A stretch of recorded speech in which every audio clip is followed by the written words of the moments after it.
a little nervous. Yeah, that's been like Nani's biggest roadblock of actually winning one of these tournaments is just that she tends to get like stream jitters. But she's been playing for so long now that it's probably not as big of a deal anymore. That's something that gets to me whenever I play tournament. I get so nervous. I get into my own head about it. It took me about 2 years of just playing in tournament to finally get past that completely. It feels really good once you get past it, and you can just like zone in and just flow through a lot of it.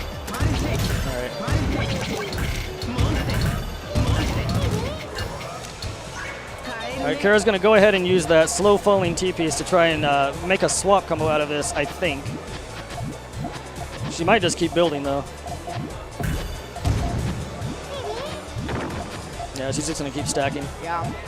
I think the harass is enough to mess with Sensei, just that much that she needs. Yep.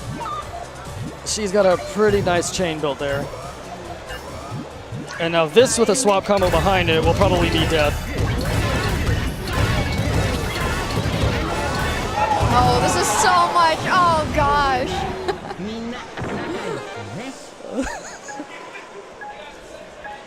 Sensei's got his fan club behind him, cheering him on. Like I said, he is a local, so he's probably a hometown hero. Yep, that'll do it. That'll draw a big crowd.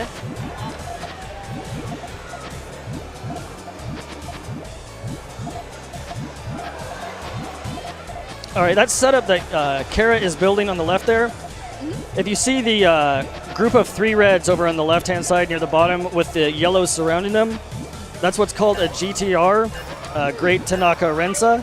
Okay. Which it's a common starter for Puyo players because it allows you to build like the bottom 3 floors of the stack and quickly transition to the top 3 floors right above it. Oh, shoot. Oh, this is a lot going over really quick. And in the meantime, while I'm trying to explain that, Sensei just lost.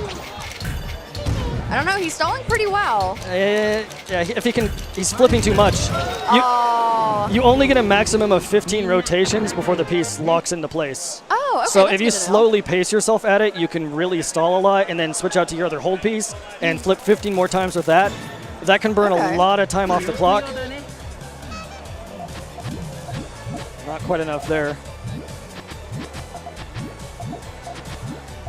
Yeah, anyway, like I was saying, this GTR starter on Puyo over there on the left, the idea is that you can quickly build a transition that combines the bottom 3 floors of your stack with the stuff right above it so that the starting point of your chain can't get covered up quickly.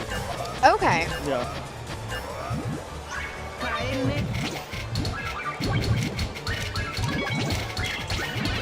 She's going for an, oh, she didn't. She would have had it. Like, look at Kara's Tetris stack.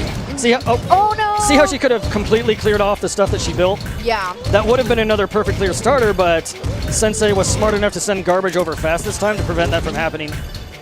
Yeah. She's really taking advantage of the garbage right now. And even though that was a good defensive play on his part, she's still just attacking him too fast to really do anything. She's just burning through everything. I didn't realize how big speed is a factor in this game. In Tetris especially, because Tetris has that instant drop. Yeah. The advantage Tetris has in Puyo Puyo Tetris is that it can attack so much more quickly than Puyo. Yeah. So at high levels of play, like you can just layer on so much garbage so quickly. Oh gosh. Oh, not yet. He neutralized most of it. Okay, that's good.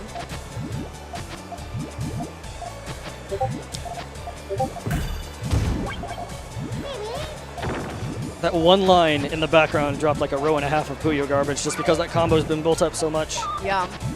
And when she gets back to Tetris, she'll have 1 or 2 more lines to add to that combo before she runs out.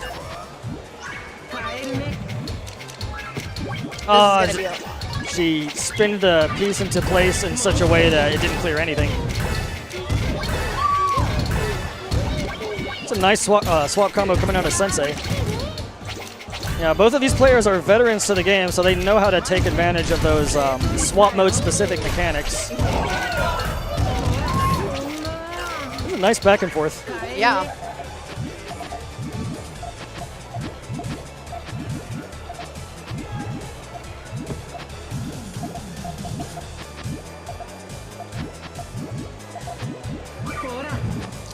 It's a pretty strong 3-chain.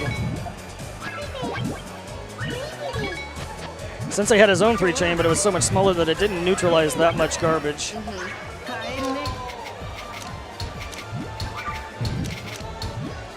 Sensei, you gotta stop thinking and start dropping. You don't have time to think.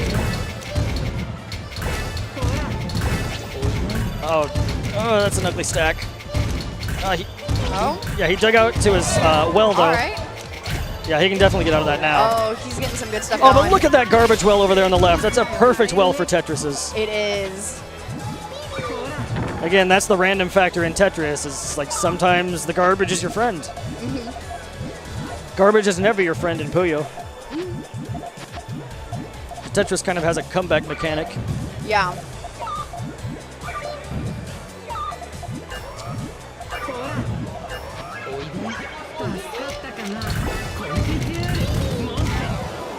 Oh.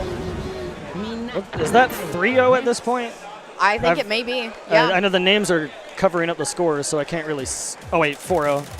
I said the names are covering up the in-game scores, and of course, there's a score overlay. Duh.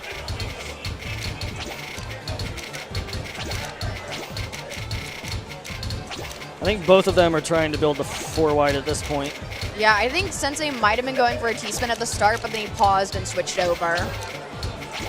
He's having a lot of difficulty building the stack, though. Yeah. Is he going to flip that in there? Oh, he has to move a little. Oh, no. Sensei wasted the first 25 seconds of this match. That really did. That might come back to bite him. Yeah.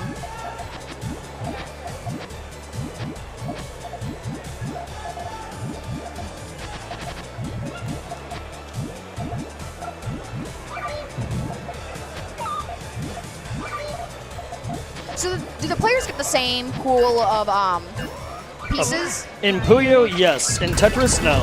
Okay. The sequence of pieces in Puyo is always the same for both players. Okay. In Tetris, it's not, but you're always guaranteed to get an even amount of pieces. Okay. So, like, the piece distribution in Tetris is always